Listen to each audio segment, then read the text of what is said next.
the tricky thing here is, from my perspective, the whole Dawn Tusk lane that that when he was playing with Shopify Rebellion, that they were running with great success at one recent LAN.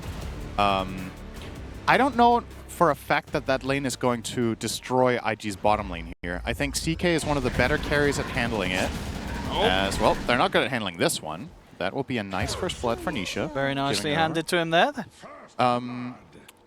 So what I was going to say about this bottom lane is AA does not like this matchup. AA against Dawn Tusk is a nightmare. If you get caught, you're dead. But the CK can maybe stand his ground decently in the lane and get something going. And then Ench is going to be the massive wild card. And I want to focus on that because I think, first of all, to me, this is one of the most cool heroes to see Boboka play. I think he's exceptionally good at playing aggressively when he plays his Ench position 4. And he has the luxury this time around of leaving his Magnus alone a little bit, right? Because what's Mag facing? Gyro Spec is somewhat floatable with a little bit of an early help from the Ench. Okay, we might see another fight here. So Bounty is going to be grabbed. See if they can take down Mono. They certainly can. That's the CK gone. A bit of damage coming out return from Nothing to Say, but he'll still be the one to go down before they get the kill onto Boxy. So a couple of kills there. Continue to go the way of Liquid as they're already up 3-1 here as this game comes up to a start. Very good news for them, because I think the way their lineup functions, it's if everything goes right, it can just absolutely terrorize the map. Because if you get ahead on lanes, you have all these heroes for Spectre to play around with, you have all these heroes for Donald to play around with, you have great setups, you have great pairings with Shadow Step, with Solar Guardian, like the panel talked about. So if they can get ahead, I really have them kind of crushing this game. If the lanes stabilize and Ench gets to help out the bottom lane and bring CK into the game, though, I think this Dawn Tusk lane has the potential to kind of fall a little bit flat. So very good start here for Liquid to try to prevent that from happening. Yeah, curious to see how top lane develops as well, right? The whole Ench rotating bottom is obviously on the condition that the top lane goes well enough that JT can stand on his own for a bit while Boboka moves. Bottom. They're going to try and go for Monet again here with this tag team Starbreaker combo. Not quite enough to kill him, but still a hefty amount of damage done to him. And maybe my perspective on this matchup is outdated, because Chaos Knight got nerfed, right? I mean, that's what I was going to ask you. So how do you sort of rate CK right now with that nerf in mind? Because we're seeing a lot of teams just, they don't consider this hero a viable pick right now because of the nerfs. It's entirely possible that that specific nerf to that hero really changes the lane dynamic on this, because in the past, you would harass CK down quite hard, he would slowly recoup and then stabilize again. Oh, bottom, nice stun there. Saberlight will not be able to connect the Starbreaker. That is an important factor in this lane, by the way, the fact that the carry has a stun. Because AA, if your carry doesn't have a stun and you get jumped by Tusk Dawn, you just die. So at the very least, they can stabilize there. But yeah, I don't know. Like, maybe this Chaos Strike nerf is enough that the harassment they put on Monet will be meaningful enough. Mid? Nothing to say is kind of just okay. I mean, Nisha, he could not have hoped for a better start this game, right? Gets first blood, gets a couple of assists before the game really begins, and now on top of that, he's getting the solo kill and in the mid lane. I mean, there you go. The real cherry on top there. Gets 50 imaginary shards from his teammate.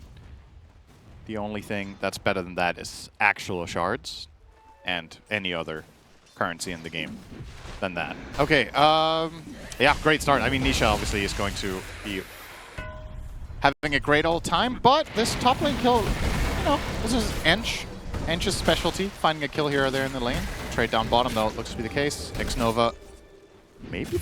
Oh, almost fine. I mean, the fact that that top lane, Mikkei's is going to have a slow start with that death, but yeah, pretty much the same sort of start that Monet's getting down bottom. When you look at the CS, having a 1-10 for 1, very similar for both carries. There's scenarios that they're in. Monet, ooh, I'm going to have a pause. Is Monet dead here? I think he might be, right? All right, time to strategize here. What happens next? I think does he do enough damage to kill? No, he's actually going to try and run. And with that escape, he actually survives. So Monet able to back off at the right time. Okay. He'll live. They do have a Tango to pass over towards him as well. So. There's going to be such an awkward minute coming up bottom. Saberlight wants to get the Lotus, isn't going to get it against Xnova, so he has no health. Well, Monet has no health. Oh my goodness, Saberlight. He'll live again. This is Honestly, this is extremely good news for Monet out of all of this, because he gets to finally just straight up hit some creeps and chill. Baboka. He's going to settle for the courier instead. Yeah. Doesn't get Insania, but he's able to get Mickey's courier instead coming down the lane. He also doesn't have to kill Insania, in fairness. Just zoning him off allows him to play aggressively onto Mickey. He was being very greedy down there, trying to hang around as low as he was. Does end up getting caught out by Monet and Xnova. And it looks like the two of them might even get both kills. They do. Xnova gets the double. Mistakes made there by Liquid on that bottom lane. Yep. That is pretty. I mean, that's just flat out huge, right? This was a lane that they picked to win. So their overall last pick of Dawn, if this hero doesn't win its lane when you last pick it like this, you got to question whether it ends up being the right choice, even if it offers secondary benefits to the lineup in the game. I think at this point, if you're Monet, you feel kind of safe, right? You're approaching level 5 when you get multiple points into Chaos Strike and you can just stand your ground. As long as you have stun available for every Starbreaker, there's no kill threat on you anymore. And if they harass you down to half, so what? You just heal it back up with Chaos Strike. So. Absolutely. Yeah, at this stage when you've got like the 2 points in it, you're going to stay close to full HP. Mid lane. Nothing to say. Once again, trying to push to the limits here. We'll get out this time, only just. Nisha's doing really, really well in this game so far. Top lane. Okay, starting to be able to pick up the farm, but still not having the most fun against these two, of course. JT getting complete free farm on this lane. Unable to harass back this Magnus at all from the laning stage. Also going to get potentially a bit of backup as we'll see the movement coming in from Primal. They want to try and see if they can dive under the tower and look for a kill here. Yep. They get the setup. Straight in they go. As Mickey will try and escape with a dagger through the trees, but there's no running away from this Primal. It's a great move for Nothing to Say, allows them to take out the carry. Insania. He needs to be careful here. He tries to poke back, but Xnova's come across from the Twin Gate. They've got 4 heroes here. Liquid, they cannot afford to send anyone else up here. As G2.iG, they get the double for Baboka. They'll be able to put some pressure onto the towers. These side lanes, these early few moves for G2.iG really shutting down anything that Liquid might have been able to get going with what was a pretty good first 3 minutes. The second 3 minutes of this game, it's falling back into G2.iG's control. I just love that Nothing to Say makes this play call here, that he's like, all Very right, early. my lane is just terrible. So he finds a way of finding impact elsewhere and enabling his teammates further. And Nisha, I guess, didn't have TP. I don't know how he wasn't involved in this skirmish up top, but if he could have connected on that, things would have been very, very different. But yeah, these last couple of minutes for G2.iG, they might go again. Massive win. They get the slow again. into the stun. He's come back to the lane, but he's completely on his own, Mickey. He's out again. As soon as he gets back to the top lane, the tier 1 tower is going to be taken down. Yeah, I mean, yeah, really exemplary stuff there for Nothing to Say. Not only forcing it once, but twice. That's going to be so crushing for Liquid. And it's easy to say in hindsight, but like, look how aggressively Nisha is pushing mid. If Primal is not defending against this, what could he possibly be doing, right? Like, they're almost losing a mid tier 1. Nice Wisdom Rune steal here for Liquid, so finally something going their way. They will get both Wisdoms. Might be able to get Insania. He's dead. More kills to be found. Nothing to Say, continuing to just pick up action anywhere but the mid lane. Really doing well with these rotations to make that recovery after a tough matchup. That's still well worth it for Liquid, though, despite losing the Gyro. Getting both Wisdom Runes is a pretty big deal. It allows them to keep this AA pinned down for quite a while. Xnova will now be level 4.5 instead of approaching halfway to level 6, basically, with that rune. So, going to slow down that progression a little bit. But I still think G2.iG should be pretty comfortable right now with the state of things. It was concerning that Primal Beast's game was starting to fall completely apart, and it's not like he's fully recovered. He's still 1,000 behind Nisha, but this is a game where he doesn't need to have an outstanding. This time around, they've got the 6 on Saberlight, so we'll be able to jump across, or at least offer up a little bit of heal towards Boxy. And indeed, being held back does mean that he can't follow up and actually get involved in the action. So Boxy does still go down. Wait. Another kill from Nothing to Say. Oh, it was just a Monet stun. Okay, I thought it was Cold Feet that procced him, but I guess it was just a Chaos Bolt when he tried to connect. So, yep, that's extra bad because that's worse than not using your ult. Now you don't have it for 100 seconds. So more opportunities perhaps for IG. You've freed up your Ench entirely. This is what we talked about, if the top lane goes well, Baboka can now do whatever he wants. He doesn't need to protect JT whatsoever, so can start looking to threaten the mid tier 1. And in the meantime, the Chaos Knight will be free farming. I don't see realistically Liquid stopping Monet right now from progressing toward that armlet. And once that comes out, the kill gets exponentially harder for them to pull off. Gotta really need to bring the numbers if you want to kill off this Chaos Knight. These two alone won't do it now anymore. And G2.iG, they may be the ones to find the kill. They look for the setup. Nice snowball. But the backup's coming in, nothing to say. Charges across, closes the gap in on towards Saberlight, slams him into the ground. They will get X-Nova, but they'll lose Saberlight. Maybe not. He's able to pull himself away with a hammer. Boxy will go down, but Saberlight actually able to step away in time. Nice He'll save. escape from this one. Finally, Nisha getting involved in a side lane, but the damage was kind of already done. He protected the Dawn, but I mean, they've got the Shadow Step. They might be able to go aggressive one towards Monet. He's not The ult. Backup comes in once again for nothing to say, and this time JT TP's over. They get the drag back here onto Insania. Excellent tornado onto the three of them from Nisha. May just be enough to buy time. The snowball's there. RP comes through though from JT. Nothing to say. A couple of punches. Takes out Insania. Further TPs are coming in from Liquid. Saberlight's back in action as he's healed up. TP's over. Closes it on to nothing to say. The brawl continues down bottom. Over to JT.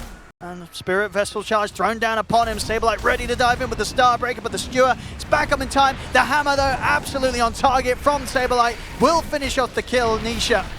As Monet dove upon underneath this tier 1 area. X-Nova is still sort of juking around by the tower, but Nisha, the tornado's back up, gets the double. Monet will fall. Liquid, they punch back. Yeah, they really brought the numbers this time, and Baboka never showed up for this from the side of G2.iG. He will take the mid-tier 1, so it's not like he got nothing done in the meantime, but you would have really loved to have Ench there if you were on the side of IG, but... Liquid might not be done yet. They know that nothing to say is coming on his own, and Shadow steps back up. There's Mickey in under the tower. It's going to be another kill to be found from Liquid, as they'll be able to settle the score here. 11-11 now, with those sort of past moment of kill after kill that Liquid was able to find. It's just day and night when Nisha gets involved, right? Like, that's the primary difference between this sequence and what we've seen in the first 10 minutes of the game, is that the Invoker gets off multiple volleys of spells and really shows some major impact here. It was good effort to try and catch them with the RP on the retreat, but only warranting them the kill on Insania. Nisha just getting absolute free reign in this fight to just continuously free cast. No one was able to stop him. And at this stage, it was just sort of a case of whether or not G2.iG were going to be able to cut the casualties, but they really couldn't. They lose a lot off the back of that fight. I think the game pretty much going from 10-6 now to 11-11. 5 kills back-to-back there picked up by Liquid. Yeah, and they... Oh, hang on. Nisha's finding something top. Okay, he has no connection. Never mind. I thought maybe Gyro was going to come over. But, yeah, he has Vessel charges. So this is where, if you're playing this kind of Quaswex mid-invoker and you get these 3 Vessel charges, this is where you can just keep things rolling with your spec. You can be a threat anywhere on the map. He was just able to get the quick solo kill onto X-Nova under the tower.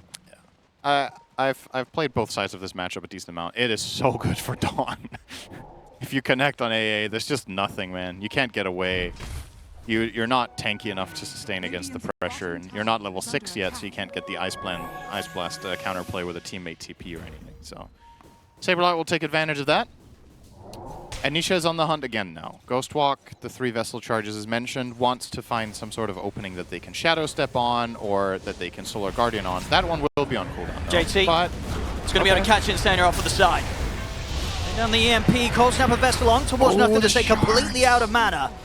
Just short there with the shards. Nisha be able to line up another nice tornado. The stun dodged by the snowball save from Boxy. Still though, they've got the dust upon Nisha. Nisha surely not getting out of this one. The final crit comes in. Monet takes him down. G2.iG prepared for action this time round. The stun, the RP dropped onto Boxy. They'll make sure that Liquid, they don't get away with this team fight.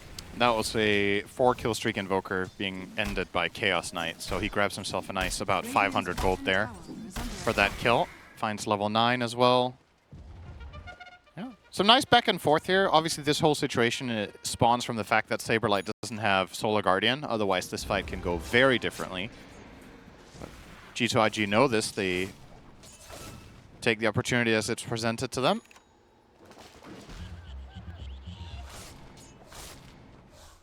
Liquid. And they start progressing towards something important here, right? Nothing to say getting BKB in this game is massive. Your Primal Beast. This is not a good Primal game, in my opinion. but BKB solves it quite well. Anisha was on the hunt for more there, seeing if he could catch JT out, but JT farming safely close to the tier 2 tower. Liquid won't want to go hunting that deep quite yet. Should be able to set up for the tier 1 to go down on the bottom lane though, with the wave pushing in. No interest, of course, from G2.iG to take any sort of fight down on this half of the map right now.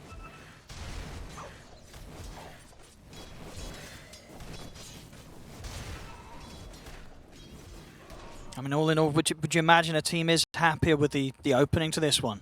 We see, in terms of farm, it's going to be a bit of a catch-up game for the Spectre to play, but the Midas is there, and Mickey does continue to find these kill opportunities. Looks towards X-Nova, Saberlight follows up. Be able to drag nice back with a hammer as well to make sure that JT wasn't able to keep him held back with that skewer catch. Blade Mail's out. And well, we've got to be careful there, Popoka nearly killing himself on the Blade Mail. Nothing to say, he's trying to close in, but the cold snaps out from Nisha. And in fact, Saberlight swings back in with the hammer over towards the Primal. As G2.iG, they just can't finish off that kill. And both of them end up having to just go full retreat. Well, to answer your question from before, I think with how this game started before the Horn, I think this is good news for IG, because they got 3-1'd in the early stage before the lanes even started, right? And Nisha got first blood and was off to a great start. So I feel like considering that, they've salvaged the game very, very well. If you start this game 0-0 and you just look at the two lineups 15 minutes in having this sort of game state, you know, Spectre is generally still going to fare very well. You've shut down the Primal sufficiently for now. I don't know. I'm not really sure what I'm getting at. I guess what I'm trying to say is it's kind of close, and that the key items that are yet to come that will really determine this game is I'm looking at a Primal BKB, I'm looking at a Primal level 15 talent, which is going to render this Vessel way worse on the side of Liquid. And then it's about, can Mickey weather the storm? He went Midas first. This is going to take some time. He's going Midas straight Orchid. A very fragile build where you can get punished by CK. Nisha. He's going to get immediately caught there, tries to poke at them, but there's no hesitation with the RP and the Ice Blast sent straight upon him. They'll get Boxy as well. Okay. He'll make the work for it. Yeah. He'll get him. Bonk. But that was just an instant reaction there from G2.iG. They were more than ready for Nisha to continue to try and look for these sort of plays, these setups, and they did not let him get away with that one. And now suddenly his lead over the Primal is down to about 500 gold. And this was a matchup that Nisha got a solo kill in, was dominating, made a rotation at about 10 minutes to bottom, got a great team fight that they won 4-1, and still G2.iG are stabilizing quite well now. And in all of this, Mana is kind of quiet, right? Like, we can't forget that this Chaos Knight, as much as we love to talk about late game Spectre and getting farmed, this is honestly a game where Chaos Knight has potential to blow up some serious targets. Invoker has a pretty good matchup against this hero, but if you get caught by anything as Invoker, any stun, CK can one-shot you with his illusions. The supporting cast of Liquid are also going to be struggling if they get jumped by Chaos Knight, and it's one of the heroes in the game with the most single target damage per second, so a hero like Spectre going, especially this build on Mickey, you're quite vulnerable when an ultimate Silver Edge comes out. Oh, for sure, yeah, you can die pretty quickly. You get soloed, I think, by Chaos Knight as this hero, so some concerns here about how good Mone's game turned out to be with the start that this, keep in mind, the Tusk Dawnbreaker was targeting this and hasn't really been successful. Now, looks like Liquid are on the move for action once again. The four of them playing around this bottom area, but G2.iG not giving them anything to bite here as they themselves stick around the top half. Liquid not going to be finding anyone along this line of the jungle down towards the bottom. G2.iG picking up the space, just getting straight on towards the BKBs. Just a recipe's gold away from that Monet.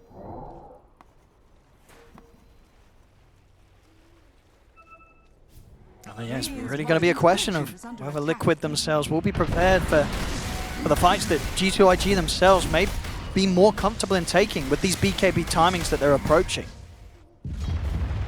Yeah, Primal with a haste bottle as well, and now level 12 is an absolute terror. They have no solution to this.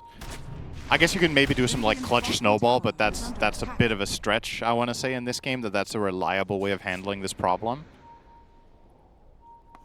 Nothing to say is should be feeling quite comfortable in his current game state. Obviously, not the dream for Primal to rush BKB. A lot of the time you want to get a Blade Mail, sometimes Blade Mail hard, you know, just become this beefy boy. But I think this call in this game to itemize like this is JT. perfect. He's managed to get the catch. McKay's going to jump over to try and help out, but there's no saving Saberlight, and he's got to jump back out of there, McKay. For a moment, I was like, no why is he fight still to be here? had there. Why was he sticking around even for a second there is the question.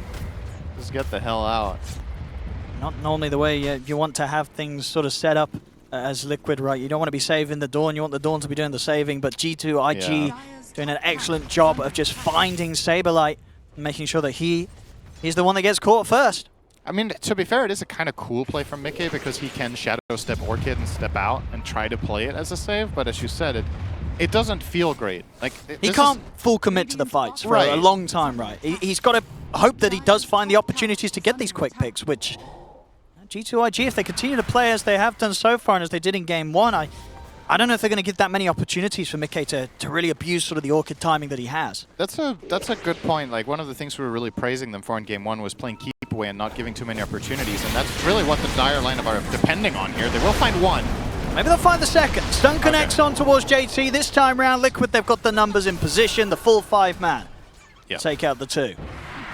Very needed there. They're already falling 4K behind, and as we've already established, they have an insane skirmishing team. It's just a matter of finding the opportunities, and that time they do strike true and get the 2 of them. The Magnus kill pretty big. He's obviously second highest net worth in the Radiant team. Saberlight's going to attempt to hit the tower. Monet, if he's able to get the Rift drag back, they've got the Bullwhip to try and close in upon him. Tornado will clip on towards the CK. Monet's going to be held back, but maybe nothing to say, can still try and set something up. Doesn't look like he'll be able to get any sort of grab though. Liquid, they split. Under attack.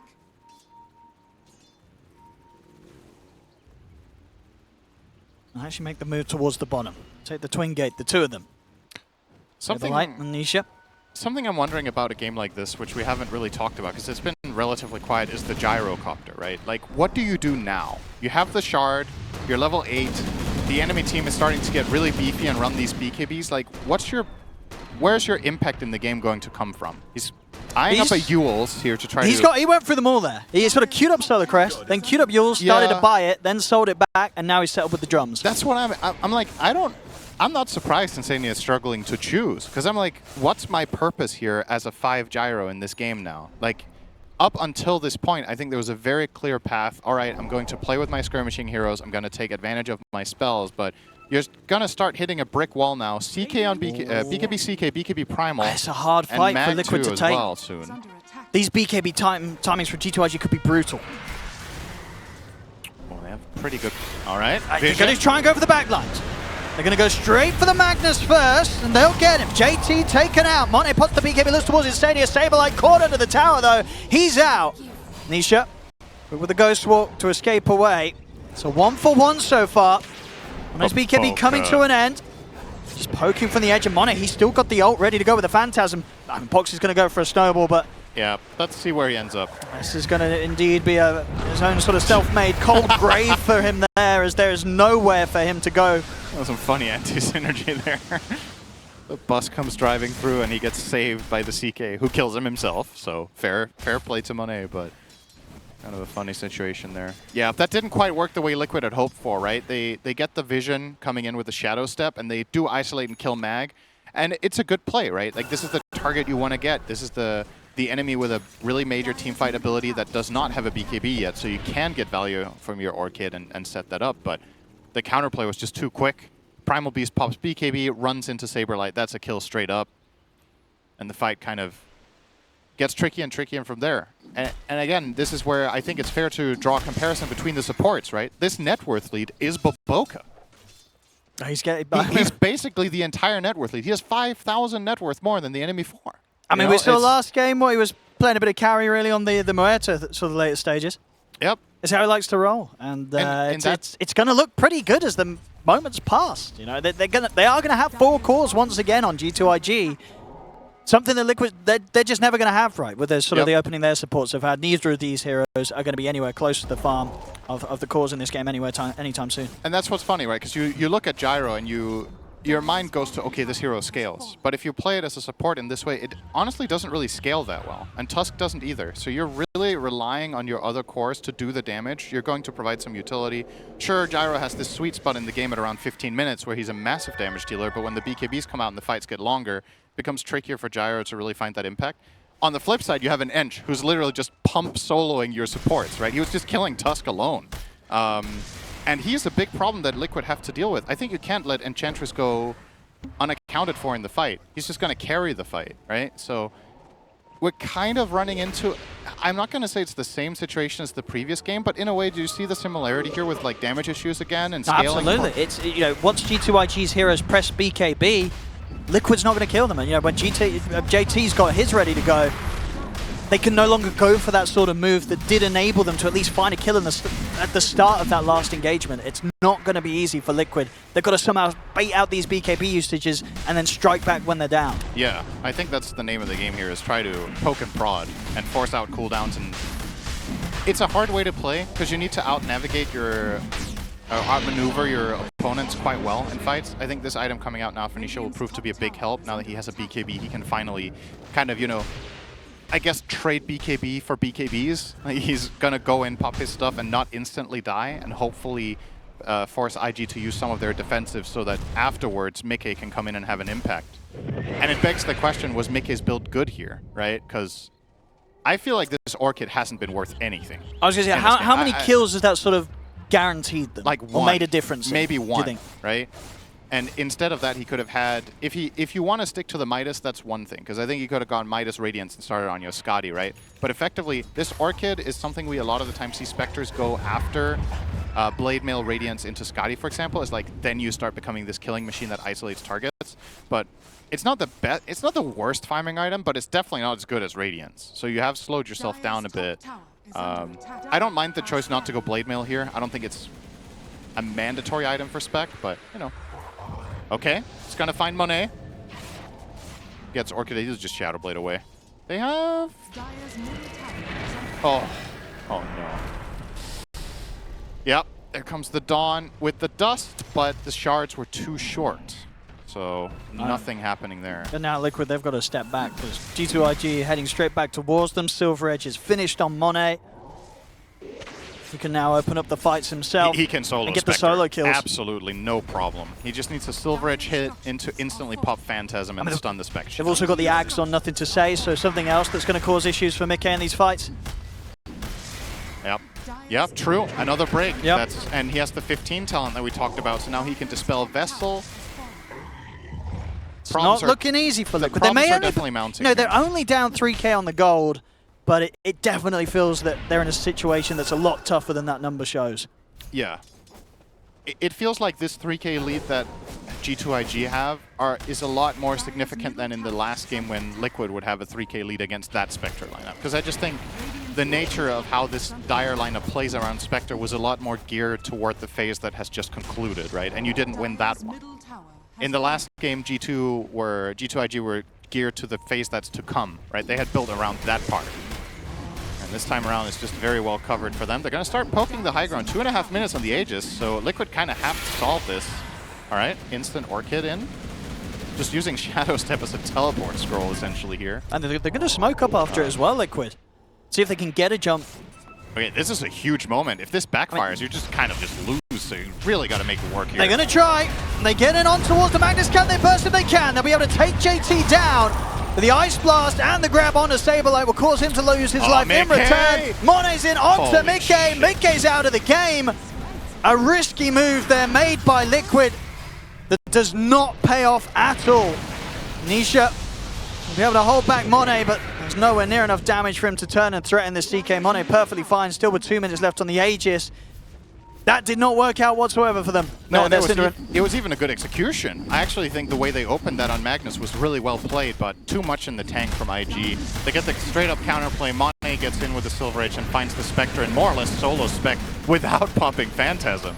He just got one impetus shot coming in from Boca. Nice little snipe there from Liquid. Will probably stall things out a bit. But yeah, not a good sign when you get that clean hit on the mag and he doesn't get any spells off, and that still wasn't really a win. Just because, again, if CK finds the Spec one time... Imagine that with Phantasm. Actually, Spectre dies in literally 2 seconds. This time it took like 5 and an impetus from Ench, but still. Mickey, with this item build, is just not geared for this amount of pressure that the CK can put on him. And I guess now, obviously with the Aegis coming to an end for G2.iG, are they under any sort of pressure to look for things, or can G2.iG sort of sit back and maybe wait for the next Roche to follow up and wait for Liquid to come to them? Yeah, I don't think there should be any sense of urgency on the Radiant team in general in this game, just because something they covered similar to last game is just the overall scalability of their lineup. Especially the Ench feels just so nice to have in a game like this, because you just know in the back of your mind, my position 4 can be a carry in the fights. So yeah, you can chill, control the map, prepare for next Roche. You don't have to. I think that's the beauty of it for them, is that they have the flexibility of also being able to fight if they do want, but I guess what I'm saying is don't force a move just because, you know? It's not like this Spectre is going to reach critical mass soon. It's like, oh man, we're on a timer, we can't solve this hero. Mickey, as a matter of fact, is the guy who's solving problems. He's buying BKB next because he needs to deal with these 2 damn breaks, right? So that, in turn, is also making Spectre's game even more difficult than it already was. He can't go for any ideal itemization here. And I guess, you know, G2.iG come well prepared. This was an early pick, the Spectre, and they've definitely dealt with it. They got the Ench for the laning, they got 2 breaks, and they have Ice Blast. So, okay, they're just going high ground. They don't need the Aegis. Remember sitting back with the smoke. What is that? All right, it's gone. That's a tower. I mean, Liquid's going to have to do something. JT, he's heading in, looking for the grab. He's able to get the jump forward, gets the RP onto the 2 of them, skewers them back into the Ice Blast. The buybacks will come out straight away from Sableye, Nisha, and Mickey. But can they really fight back against this? As G2.iG, they back off. More than happy with what they got there with that beautiful jump. They'll lose X-Nova here on the retreat. They'll also probably lose Baboka as well as he gets caught by the cold snap. So the 2 supports found by Liquid, but they have to use the triple buyback to try and deal with what was an excellent jump for G2.iG. Cores. It's not just 3 buybacks. It's your 3 richest heroes are that's gotta feel rough. Emptying the piggy bank to lose the fight. That is really, really rough. Like, even if you get 4 kills there, that sucks. And you only got the 2 supports. What a really beautiful engage from JT there. Just super clean, setting that up, getting a nice skewer combo into the Ice Blast plus Pulverize. Yeah, I mean, we see he was sort of sat under that smoke for its full duration. They just were not ready for him. Yeah, it didn't even Pulverize. They just died too fast, actually. No Pulverize being used here. They didn't even live to see that. And here, look at Saberlight here. He's forced out of the fight by Ench pressing 1 button, you know? That's a position 4, just bullying your offlaner back to the base. So what's X-Nova going to do with his money? After that fight, he had about sort of 2,400 gold in the bank. Oh, he's got the Force and the Glimmer both now complete. Yep. Just, I think it's a very good game to just go standard defensive position 5 items. You just want to bail people out of these skirmish problems. You want to get them out of Ice Shards. You want to protect them from all the magic damage. The panel was talking about Glimmer Cape just being a really good item in this game, right? And yeah, you have these 2 items, and then to top it all off, creme de la creme, you have Ogre Seal Totem, a godlike neutral item for AA in a game like this. It allows you to escape Spectre even if she has a dust and comes in on you. You can just Ogre Seal away. Ooh, Speaking of the devil, we'll live here. Nearly finding Mickey there. Man, he's getting a 33-minute BKB. This is going to feel so rough, you know? It's like, all right, guys, I have my item, but it doesn't really deal damage, you know? I mean, at this point, Baboka's doing more damage than him probably in these fights. Yeah, absolutely. Baboka, speaking of him, he's going to finish a pipe now. Yep. Once he goes and Midas a creep of his choice. So that's even more mitigation their way. Now they have Pipe and Glimmer. Yeah, we see that on the damage though, yeah. It's 13k damage from the Ench, only 11 from the Spectre so far. Baboka also opting for the Vindicator's Axe. Very interesting to see this on Ench, of course. Getting the 20 armor if you're stunned. There's a lot of stuns in this game, so going to be very tanky. He has the armor from that. He has the magic resist from the Pipe. And the attack speed is just an overall feels good on this hero, right? So very nice tier 3 item for Enchantress in a game of this kind. I mean, what do you do if you're Liquid in this sort of situation? I mean, I'm looking sort of at the gold on Insania. Do you just say, hey, you know what, we've got to make this game go 40 minutes. I'm going to start to try and sort of follow in the footsteps of Baboka, become a bit of a fourth carry myself? I mean, I don't think where's the solutions here for Liquid? Yeah, that's not a possible path for Gyro. That's the problem when you get into this situation, is that starting to itemize attack damage just isn't going to happen. Like, you need way too many items to pivot your build that way. I think if you want to get a value item here, it's something like an E-Blade, and you just try to burst people, and you play on that with your team. It is really difficult. I realize that a lot of what I'm saying is positives for IG, but that's honestly, it's just the stage of the game and the state of things that Liquid kind of need this almost perfect setup where they get to blast, I want to say, either the AA, instant kill the AA, or instant kill the mag at no cost. But what IG are very good at in this game is playing tight. They're not giving them many opportunities where they're showing on multiple lanes at the same time, so Spectre gets to find pickoffs with Invoker, who has the Hex now, which could be, you know, a difference maker. As long as IG are playing tight and not losing out on net worth, I think the initiation that Liquid are looking for is borderline impossible to find. Maybe gonna try to look for it here. They get with the jump on towards the Primal, and they'll get it. They'll take out nothing to say, but Mono pops the Phantasm, the RP's there, get onto the two, and then beautiful catches for JT, gets the 2 cores. As that Saberline Mickey out for good. No buybacks, of course, available from either of them, with them still on cooldown. Liquid, they've just got to get out of it, and they're not even going to get to do that. 4 of them dead. Only Nisha survives. G2.iG, I mean, again, just perfectly prepared for that sort of move. Liquid trying their best to catch them by surprise, but as has been today in these 2 games, it really feels like G2.iG as a team, they've got a great grasp on the game, and they're not making mistakes, they're not slipping up, they're not allowing these pickoffs to happen that Liquid are desperately searching for. And a quite interesting stat from that fight recap, both teams did about the same damage, but one team lost 4-1, right? It just goes to show that the tankiness and the value of the damage that's being output by IG is just so much more. Like, and that again was even, that was another initiation from Liquid that was honestly quite clean. You know, they get the perfect setup, they burst the Primal out of the fight.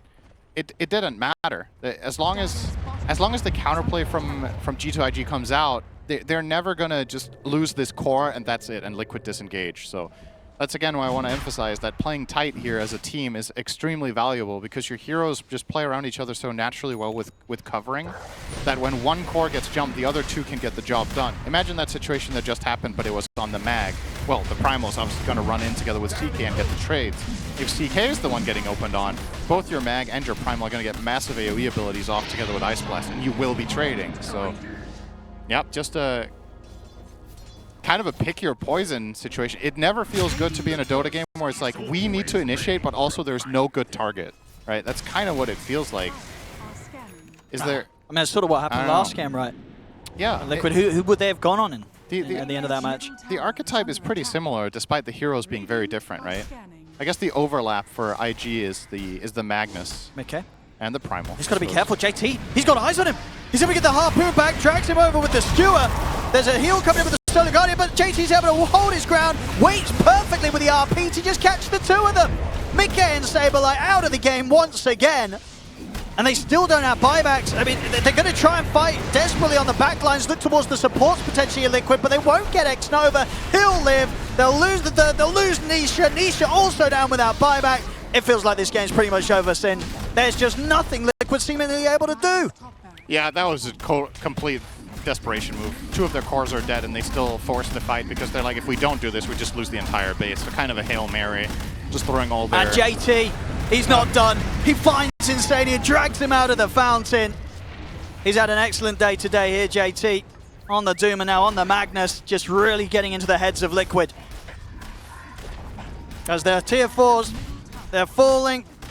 Still a long time for any respawns, and they'll tap out. They know there's no coming back in this one. GG is called. G2.iG will take this.